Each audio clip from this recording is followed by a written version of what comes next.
It is episode 133 of Decoding Fox News, and I'm your host, Juliet Jeske. Each week, I watch and analyze a whole heck of a lot of Fox News, and then break it down. I watch all the Fox News you'd never want to. Let's get into it. Here's our headline. Fox News invents reality about Kamala Harris and New York City Mayor Eric Adams. Last week, the folks at Fox News declared that Vice President Kamala Harris was dropping in the polls even as she was making slight gains in the popular vote and swing states. The network also completely ignored the established timeline of the criminal investigation into New York City Mayor Eric Adams to twist the story into a false narrative of a weaponized Department of Justice being used against a disloyal Democrat. When reality doesn't comport to the political agenda of Fox News, the network creates its own version of events. If a recent poll showed Kamala Harris beating Donald J. Trump, it's proof she's losing the race. If the mayor of New York City faces a criminal indictment based on an investigation that started in 2021, then it must be due to a fight he had with the president in 2023. Facts and evidence don't matter to the folks at Fox News. The network will just make things up to keep its audience enraged and terrified to help ensure a Trump victory in November. The network also featured footage of Donald J. Trump speaking at various campaign events and sacrificed an hour of airtime for a pointless press conference where he spent most of the time complaining about Vice President Kamala Harris. Anyone watching Fox News exclusively last week might have missed out on a story involving the execution of a likely innocent man in Missouri, a plan to ban Chinese and Russian software in autonomous cars, and more positive news about the U.S. economy. Shows I covered last week. Fox and Friends, all 3 hours on Thursday to catch the Melania Trump interview, the 5, Jesse Watters Primetime, and the Trump press conference. That was on Thursday. So normally I like to open the podcast with an audio clip, but this week I'm not because I kind of want to break this down a little bit before I play it. So the first segment, Kamala Harris is losing, except she isn't. So last week, Fox featured a poll that showed the Trump campaign leading Harris in the Sun Belt swing states of Arizona and Nevada. This was enough evidence for Jesse Watters to declare that Kamala Harris was losing the election. He actually says that, and of course, we haven't had an election yet. Polls are a guess. They're an educated guess, but they always use terminology that's just not accurate. We don't have an election yet. It's all a big guess. It's polls. So predictions by companies that analyze an aggregate of polls showed Kamala Harris leading the popular vote and narrowly beating Trump in any number of swing states. So this was as, we're going to say early morning, October 1st, 2024. By the time you listen to it, these numbers might be off because they update them constantly. So I'm just prefacing that first. We're going to start with 538. And again, aggregates of polls, that margin of error is not as important because they're combining several polls and doing an average of them. So here we go. The Harris popular vote, she has a 2.8% lead. Harris leading with more than 1% in Michigan and Nevada. Trump leading with more than 1% in Arizona. Tight races where it's less than a 1% difference. North Carolina, Arizona, Georgia, and Pennsylvania. So incredibly tight race, but certainly not evidence that Kamala Harris is losing. Moving on to 27 to win. Harris, popular vote, 3.9% lead. Harris leading with more than 1% in Michigan and Nevada. Trump leading with more than 1% in Arizona and Georgia, and tight races less than 1%, North Carolina, Pennsylvania. Finally, moving on to Polymarket. Now, this is the site that Fox kept bragging about. Nate Silver is involved with this site. It's a betting website. Peter Thiel's one of the financiers of it, I guess, one of the investors in this company. Polymarket uses a different methodology, so I'm going to be using different terms here. They give Harris a 50% chance of winning the electoral vote and Trump a 49% chance. So that's razor thin. They have Harris leading in Michigan, Nevada, and Pennsylvania. They have Trump leading in Arizona, North Carolina, and Georgia. So if anything, and I'm a person that watches these websites every single day, more than once a day, Harris has made slight gains in the past couple of weeks. There's no evidence that support for her campaign is collapsing. So I'm going to now play for you a series of clips. This is why I wanted to explain everything before I played the clips, to break down exactly what Fox News is doing here. So this starts on Monday. Fox and Friends, they're announcing a new poll. NBC News poll over the weekend shows how Vice President Kamala Harris reshuffled the campaign. The poll showing her leading former President Trump 49 to 44% among registered voters. Those two states are key for him. And so the key is, and we pointed out, you know, the NBC, Fox News, CBS poll, they all show Trump ahead nationally. But as we show you the battleground states, the whole point is just to show you it is so close. Now, that was rather subtle. You may not have caught it, so I want to point out what happened there. What Steve Doocy said is incredibly confusing. So, this is Monday. The segment opens with Madeline Rivera, the first voice that you heard, a Fox News correspondent. And she says that Harris is winning the popular vote, according to a new poll, with NBC. And she says the lead is 49% to 44%. So, 5-point lead for Harris. Then a few minutes later, in the same studio, as he was just talking to a monitor where Madeline Rivera was on, Steve Doocy says, and so the key is, and we pointed out, you know, the NBC, Fox News, CBS poll, they all show Trump ahead nationally. But as you know, the battleground states, the whole point is to just show you it's so close. So what did you just say there? She just said that Harris was winning the NBC poll. You just said Trump was, but then you said, but the battleground states are more important. Okay, I don't know if he misspoke and he meant to say Harris. I have no idea, but that was a very confusing statement by Steve Doocy, which is why I included it. Next on the 5, we're going to hear, this is the next day, Greg Gutfeld and Dana Perino also acting as if that there's some sort of cataclysmic decline of the Kamala Harris Waltz ticket, which is not at all what's happening. So here you go. You saw them. Compare my show to when Kamala was on and on Oprah. It was a disaster. Kamala's in trouble. But every time Kamala, the hawk soars, a resurfaced video sensor crashing. And now we're in this situation where Kamala Harris is scrambling. She's like, I got to put a campaign together. I don't even have a policy position. I got to do all of this. Now, this next clip is the same day, but Jesse Watters from Jesse Watters Primetime. Kamala Harris is losing the election. How long can the media keep the Kamala campaign levitating? Kamala Harris is losing the election. Kamala is going to lose. Kamala knows she's losing, so she's begging for a second debate.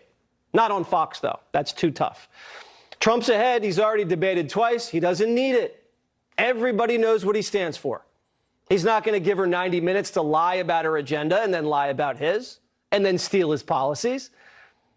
After stealing no tax on tips, build a wall, Chinese tariffs, middle-class tax cuts, new home construction, Kamala is now into crypto. So I just want to point out very quickly that no, Kamala is not into crypto the same way that Trump is. Trump is trying to start some sort of crypto exchange with his sons, yada, yada. Kamala Harris is doing no such thing. So you see why I played those clips. I wanted to show you the data that's available on 3 different websites, 538, 27 to win, and that Polymarket. Yes, Polymarket. None of those show Kamala Harris losing, and she's actually improved in the past couple weeks. So they're just making stuff up. I don't know what else how else to describe that. To say that she's losing the election, that she's crumbling, that she's falling apart, that everything was a disaster. What are you talking about? Because that's not at all what the evidence shows. So we move on to, this is from Thursday, Jesse Watters making some comments about Kamala Harris that had a lot of people really upset. Here's the clip. This lady with power, she'll be out of control. There'll be no checks on her. Someone whispers something to her ear, fine, do it. No thought at all. Harris is having a bad day, watch out. Kamala Harris is like a child. She hasn't put a single thought into anything and says whatever it takes to get a cookie. She doesn't share, she tattles, and on top of that, she's mean. And she's not allowed to sit at the grown-up table, no way, because she can't behave. She's coddled, spoiled, and she's sheltered from real life. She's like a child actress. Feed her the lines and cash the check. So you can understand why people were upset by his remarks, because he's actually turning a grown woman who's actually older than him into a baby, basically. A helpless, ridiculous baby. I don't mean to diss babies, but he's basically saying that she's this, bratty toddler, which I actually did refer to Trump as last week. Now, Kamala Harris is a lawyer. Jesse Waters is not. And that means you have to get your bachelor's and then go to law school and then pass the bar. And the bar in California is extremely difficult to pass. Then she became a prosecutor. She became a district attorney. Then she became the state's attorney and then senator in a state like California that is beyond competitive for Democrats. She did all of this successfully and then became the vice president. So this is an incredibly accomplished woman. This man who got his job basically because he was rude and racist on the streets of New York while working for the Bill O'Reilly show. He just, that's basically how he got a gig, being on-air talent on Fox News, is demeaning our vice president in such a way. Now, this isn't the first time Waters has smeared the vice president in a horribly degrading way.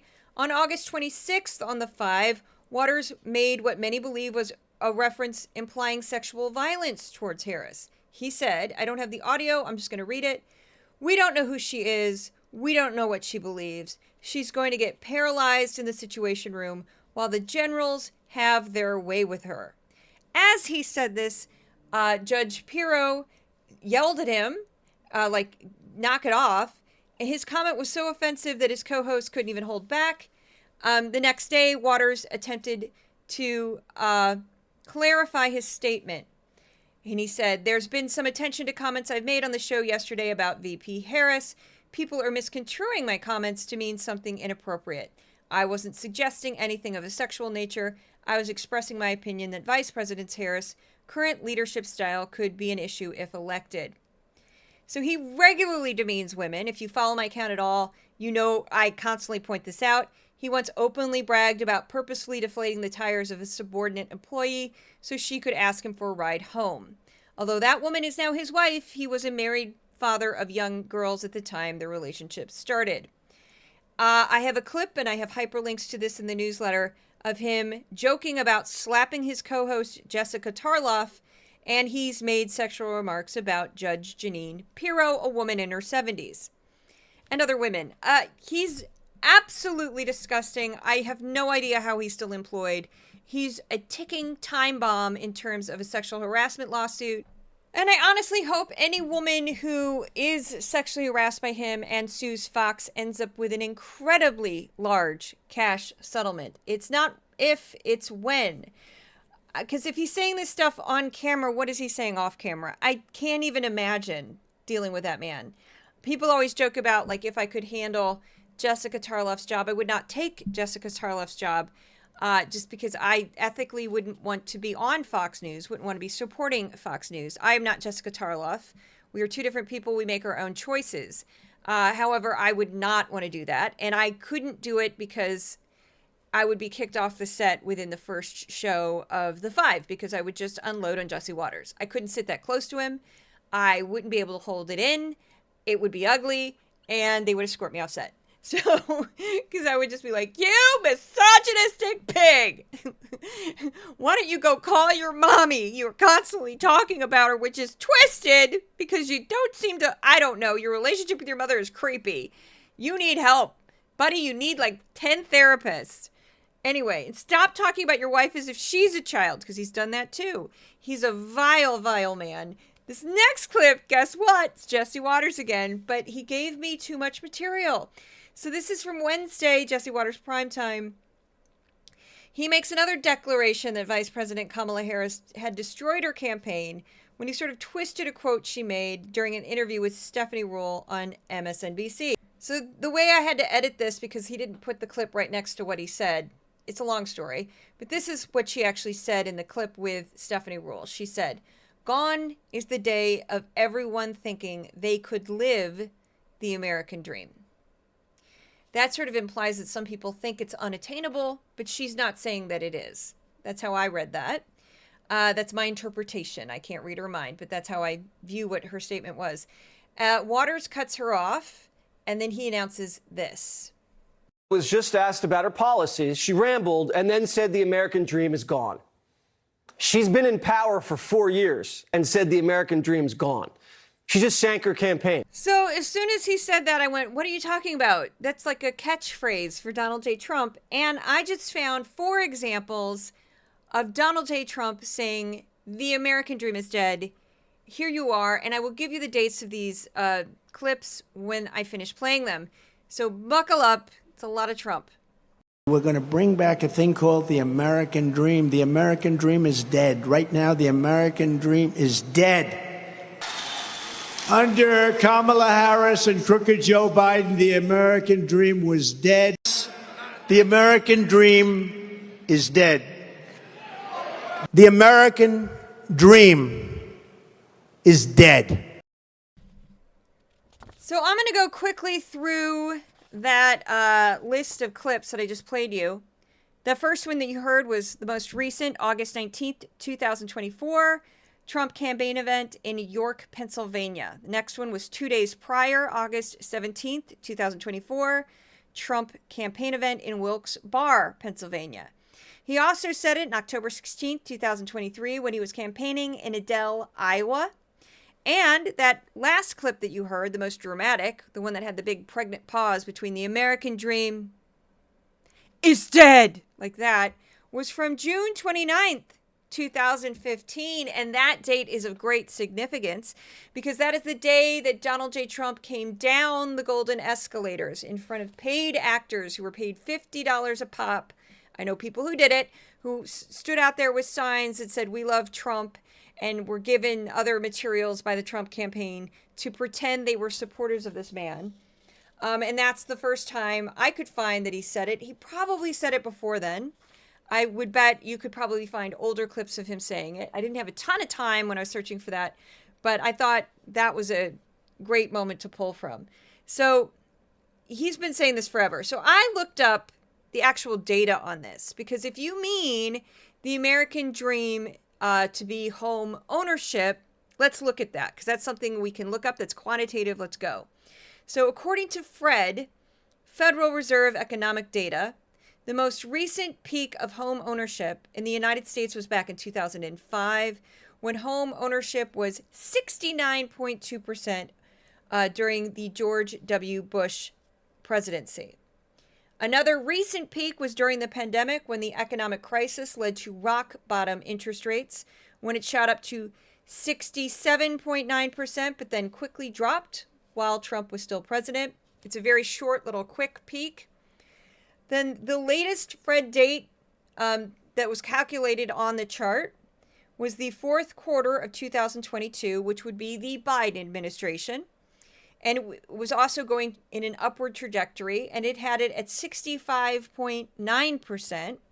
So that would be a difference of 2% between the highest peak for Trump and then the highest peak I could find for Joe Biden. I don't know, because it didn't have all the data for his entire administration, but it had it at 2022, and it was only a 2% difference between the two presidents. And I would argue that anything that happened in 2020 is kind of, you have to put an asterisk by it, because that was during the pandemic. That's for all data, really.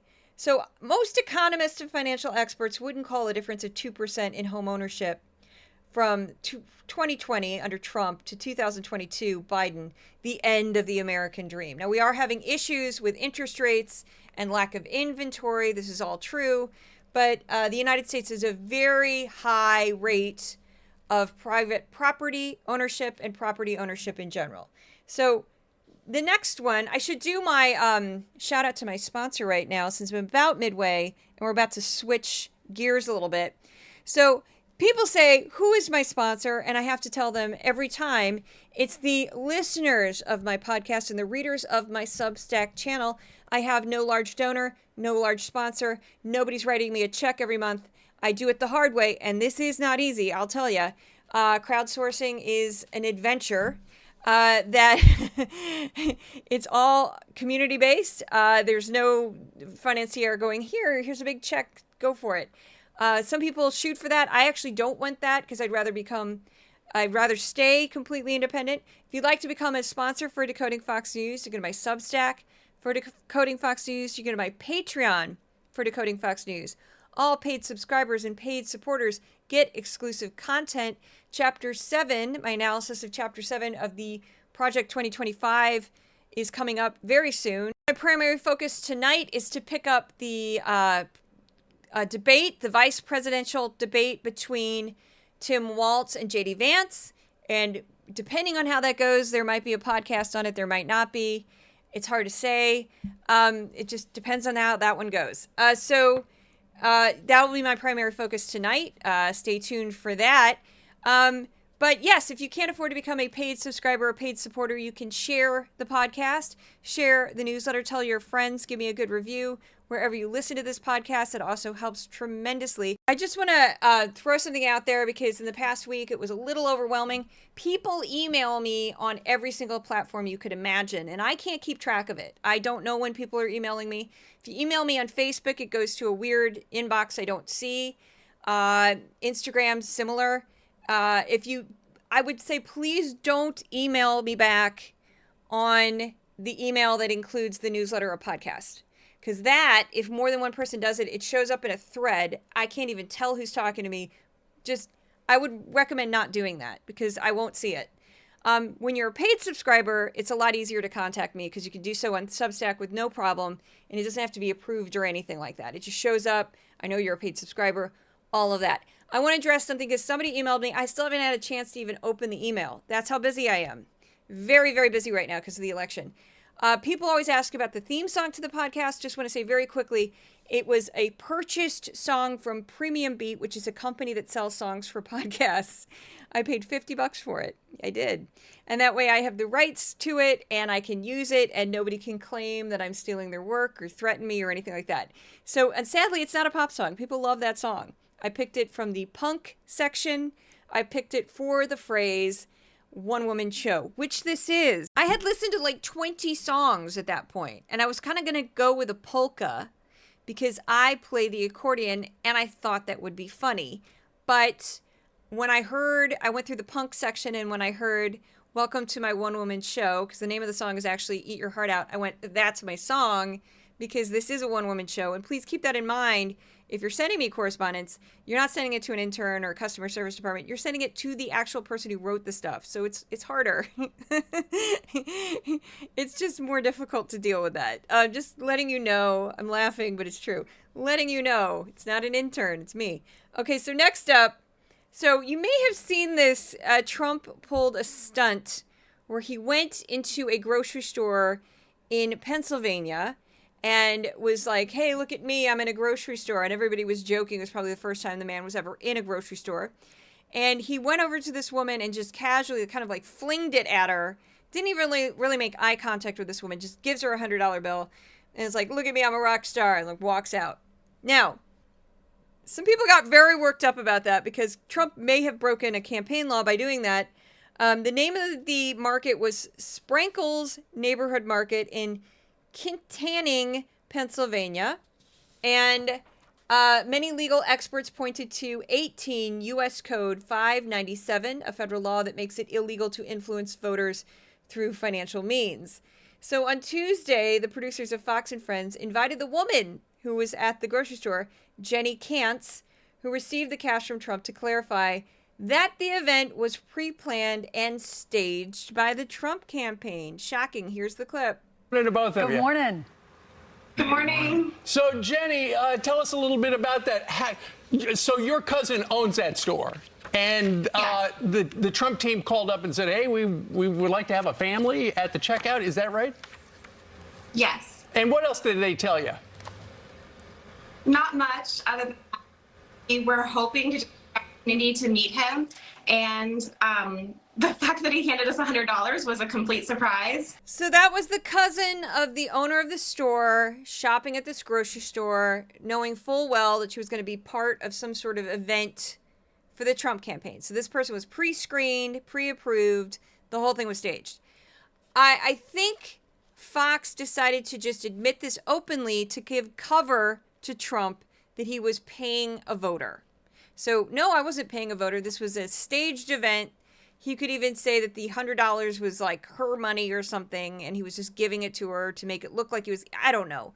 But shady. I also want to add that when Trump, that's my brain. When Trump, Fox, same thing. When Trump went into an Atlanta Chick-fil-A and all these black women ran up to him all excited, that was a staged event. Trump met with bodega owners in Harlem. That was a staged event. When Trump met with construction workers in Manhattan, staged event. The real construction workers were behind a fence. The construction workers that were right next to him on the street were pre-screened. Most of them came from Long Island. They were from a different union.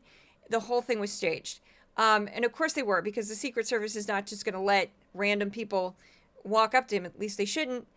So yeah, he does this all the time. This is what he does, just like the escalator where he paid actors $50 a pop. So this next clip is also Donald J. Trump, so brace yourself. I always want to give people a trigger warning.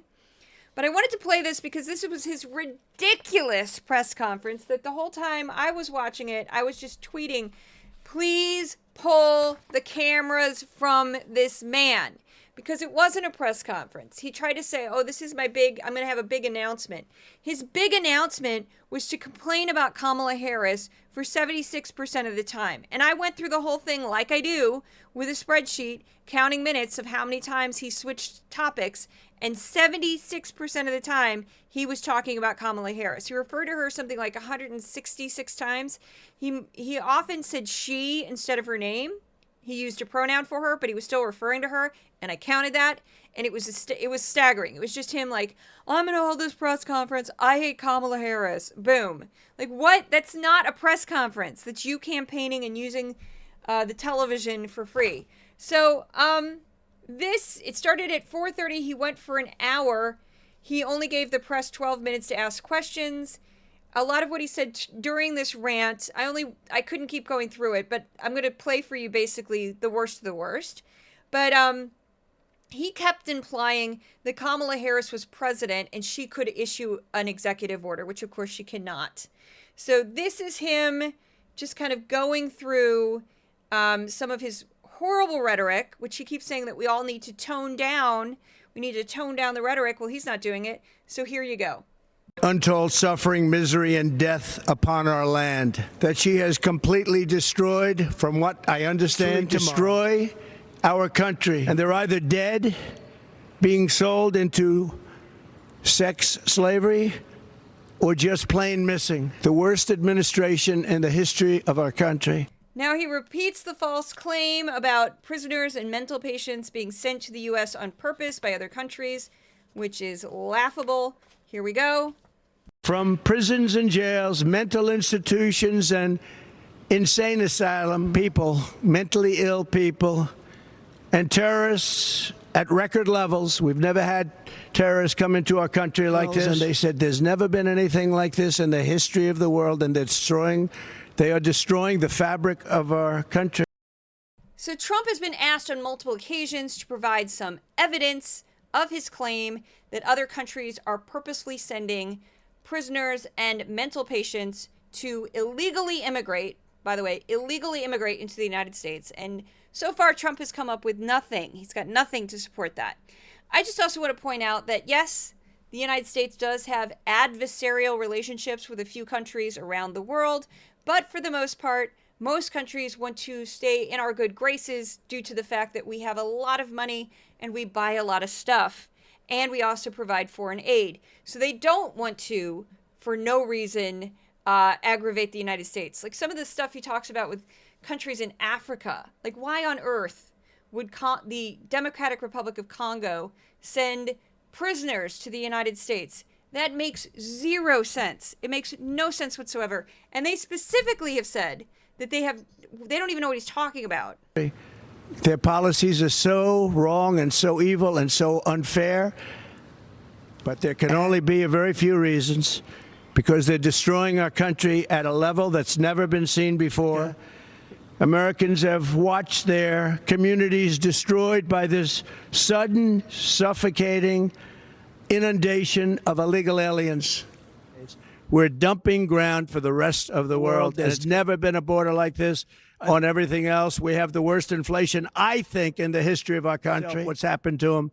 They've been literally destroyed. When I look at the horror show that's gone on, and what they should start mentioning is nuclear warming, because we're in grave danger. The world is in grave danger. So it's really difficult to take him seriously on his calls for de-escalating heated rhetoric when he uses terms like evil to describe the Biden-Harris administration. He also implies that they are purposely trying to destroy the country. Then he makes that ridiculous comment about, I think that inflation's the worst it's ever been. Well, there's things called data. We can look up data. Data is something that's actually tracked, and it's not guesses. People know what they're talking about with this. The current rate of inflation is 2.5%, which is close to the 2% most economists think is ideal. There's some debate on that, of course. The recent spike in inflation that occurred in July 2022 is nowhere near the worst rate of inflation the U.S. has experienced. Inflation rates were much higher through the 1970s and 80s for a longer period.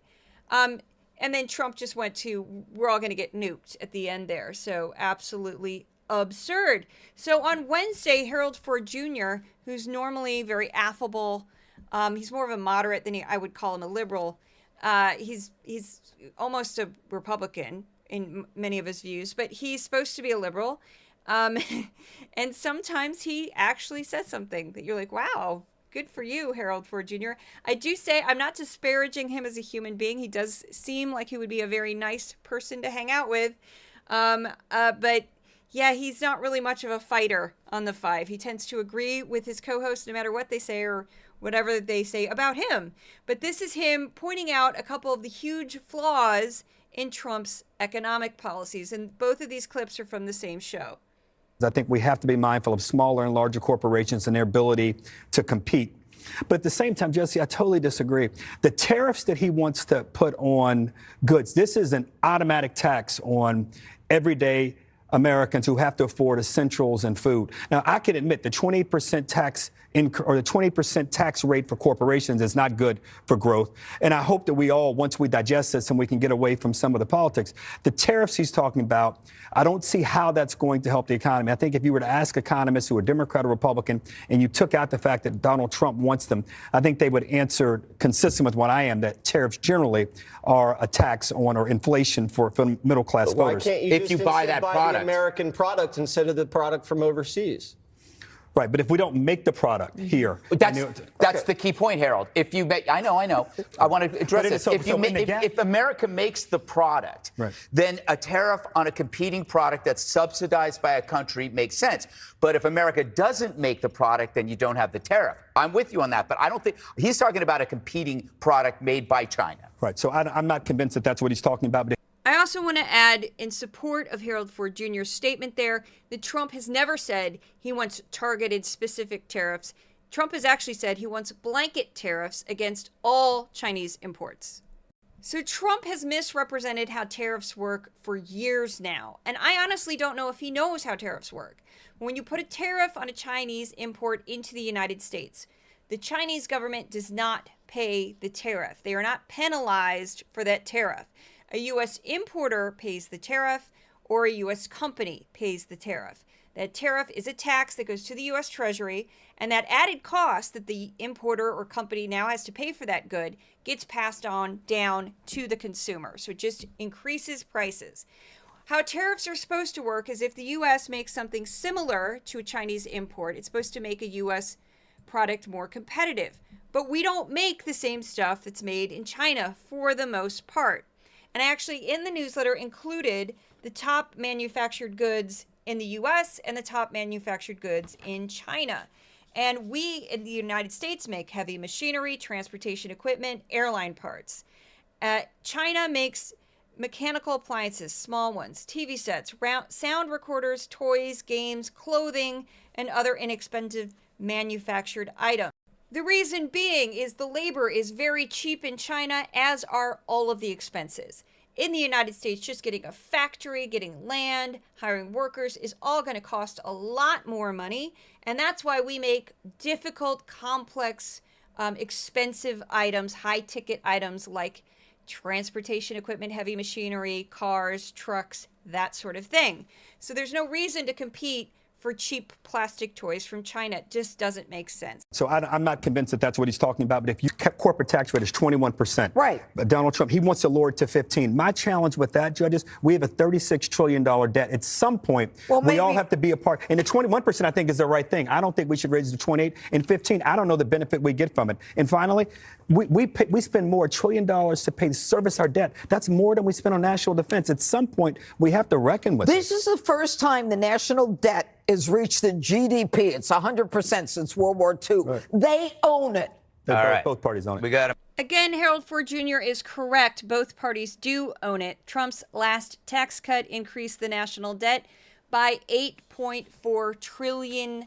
No kidding.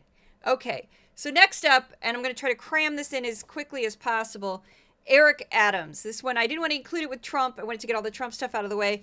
But the Eric Adams scandal, as it were, as you know, last week, he was criminally indicted by the feds for corruption investigation that involves bribery. Now, at the time of this first clip, that indictment had still yet to be unsealed. However, Steve Doocy drops a date here that's very important, and I'll point that out after I play it.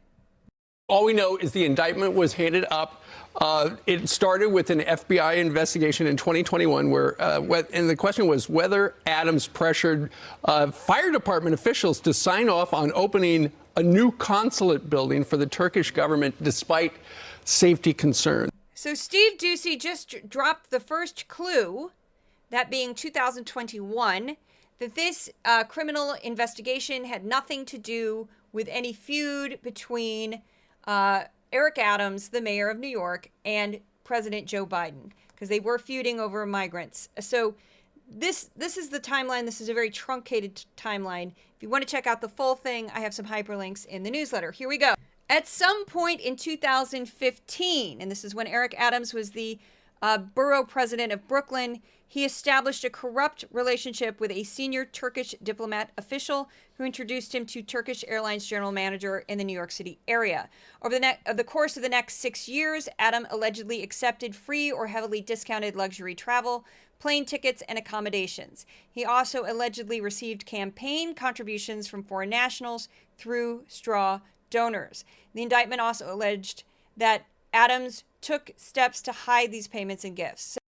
So in September of 2021, Steve Doocy sort of described this already, there was an incident at the Turkish consulate where Eric Adams pressured the FDNY to open a building before it had a proper fire inspection. And this was for some sort of event at the building. This is what prompted the Department of Justice to start looking into him. So again, that's September 2021.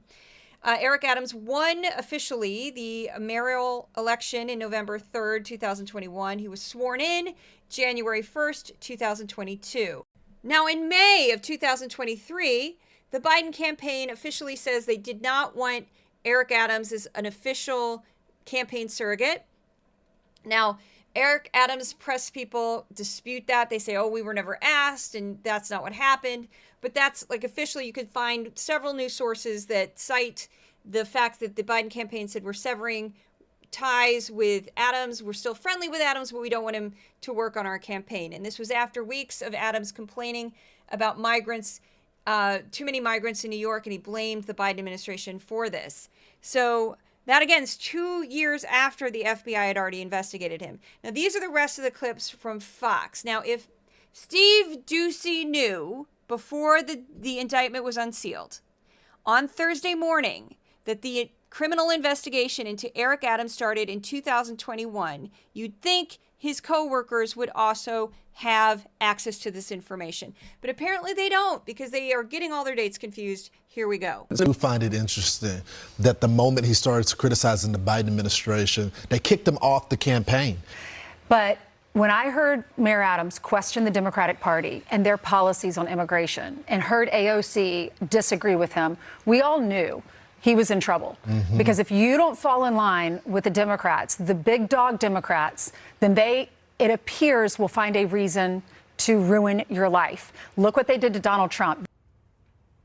All right. Let's go to other news that President Trump just reacted to. The mayor of New York City blaming Biden after a bombshell indictment. The feds slapping Eric Adams with 5 corruption charges, accusing Adams of seeking out and accepting bribes. Trump said he predicted this. Do you think there's some truth that this is directly related to Adams's response to the migrant crisis? I have no evidence, but that doesn't stop you. I'm going to tell you I do think so. Goes back I remember when he was running for mayor, being told that guy's about to get indicted. Yes. And I've been told that every 3 months. And I was finally telling a couple of my sources, like, stop telling me that, because unless he's actually indicted, I'm not going to believe it. So this is going way back before he even decided to join other blue city mayors and say, we need some help here. Once they start weaponizing against political opponents, you then question, even someone like me will question whether or not this is something that was motivated based upon the fact that Mayor Adams was critical of the White House because of the migrants. And Fox News alert, New York City Mayor Eric Adams has been federally charged with bribery, wire fraud, and taking illegal campaign donations. Adams says the charges were cooked up to target him for publicly speaking against the Biden White House on the migrant crisis. We don't know if Biden had anything to do with this, but his Justice Department has a history of indicting his enemies. And his lawyer today suggested the feds are targeting his client out of spite. He could be right, Jesse.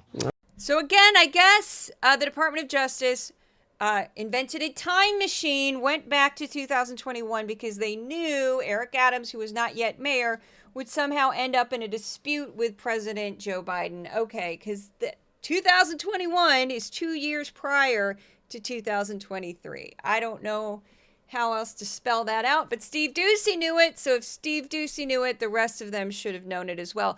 Dana Perino had a hint there. Dana Perino was in the ballpark, and Judge Pirro, who spoke right after her, just completely, there's no real edit there. That's how those two clips came. It just went on, I can't believe this. This is outrageous. They're weaponizing the Department of Justice. Where are my dogs? I need to throw a pen. Okay, that's all you get, because there was a lot to cram in this week. Next up, we have stories that Fox News ignored. Every week, I compare the hours I've covered on Fox News to 5 hours of the PBS NewsHour. The following list of stories that PBS covered that Fox News did not. I did have to cut a few this week as well for space. Here we go. The U.S. Commerce Department is seeking a ban on the sale of autonomous vehicles in the U.S. that are equipped with Chinese and Russian software and hardware, with a stated goal of protecting national security and U.S. drivers. A Soyuz capsule carrying 2 Russian and 1 American astronaut from the International Space Station, ISS, landed safely in Kazakhstan last Monday. The Russians returned after 374 days aboard, breaking the record for the longest continuous stay at the International Space Station. The state of California is suing ExxonMobil, alleging the company misled consumers into believing that recycling was a viable solution for plastic waste. The state of Maryland filed a lawsuit against the cargo company and manager of the cargo ship Dolly that destroyed the Francis Scott Key Bridge in March.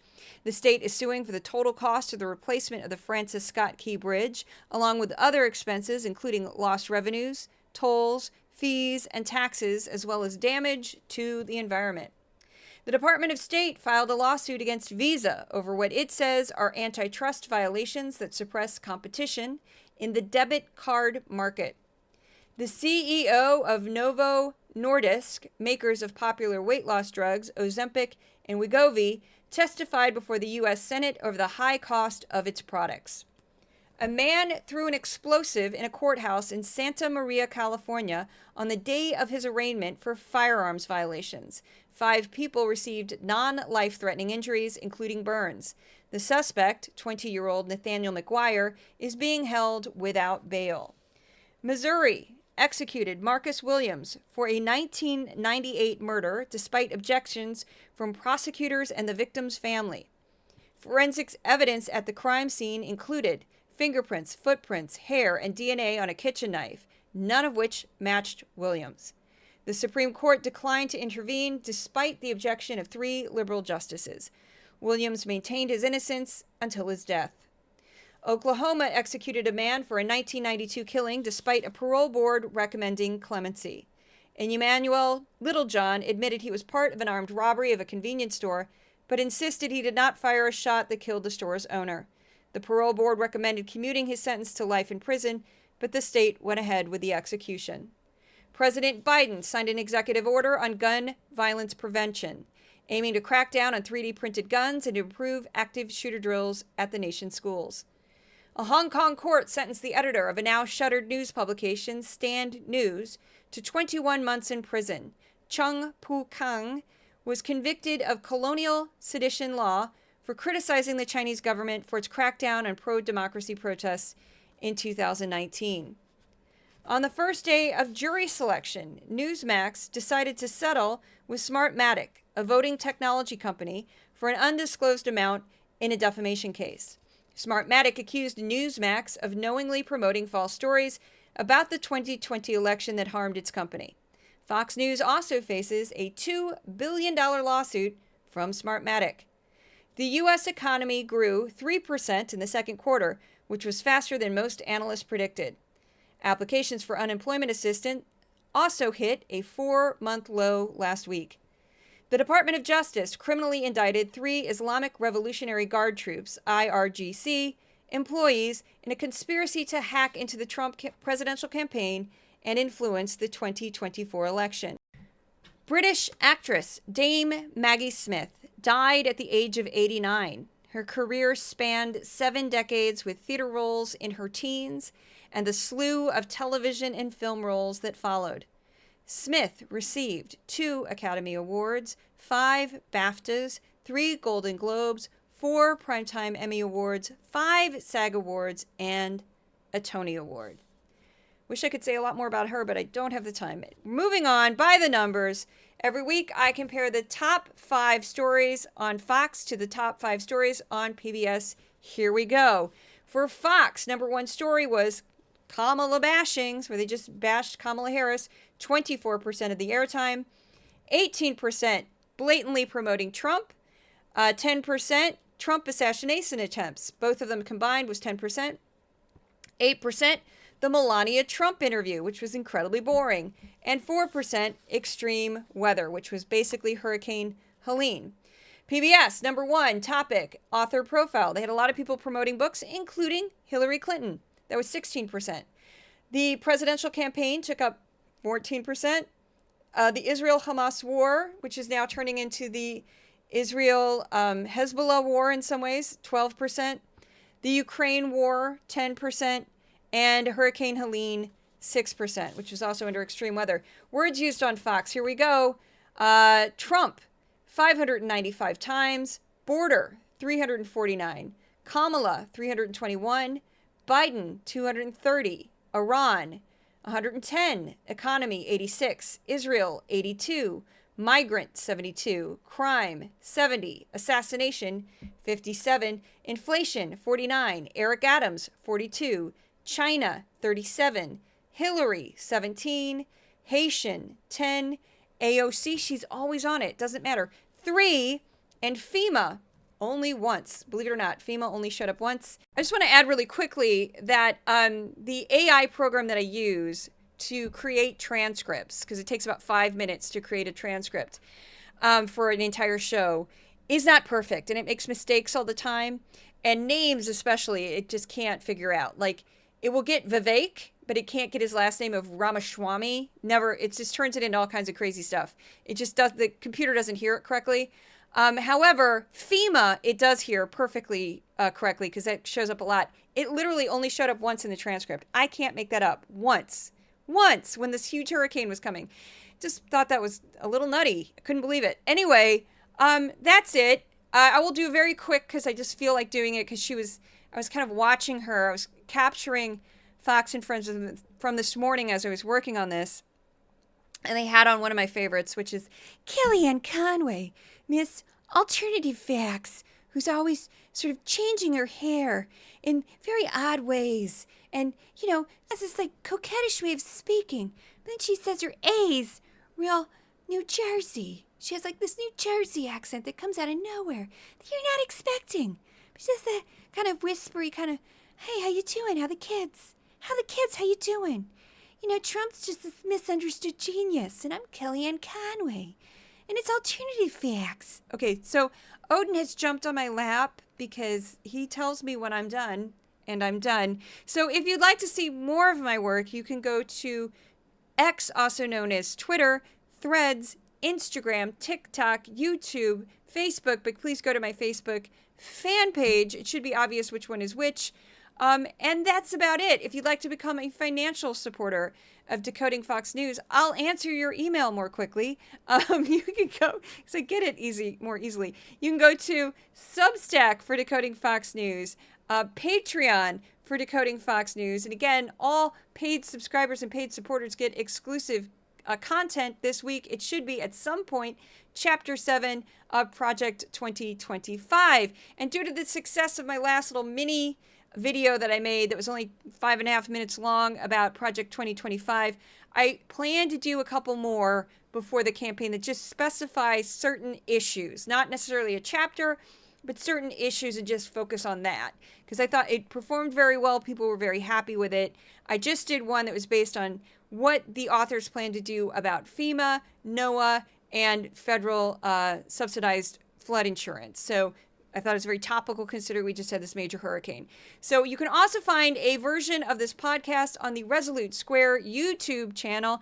And that's it. I'm out. Odin needs me to pet him. So both of the podcast mascots send their love, Odin and Thor. I will see you at the next podcast. They're cats, by the way. They're cats. They're cats. They're cats, by the way. I'm Kellyanne Conway.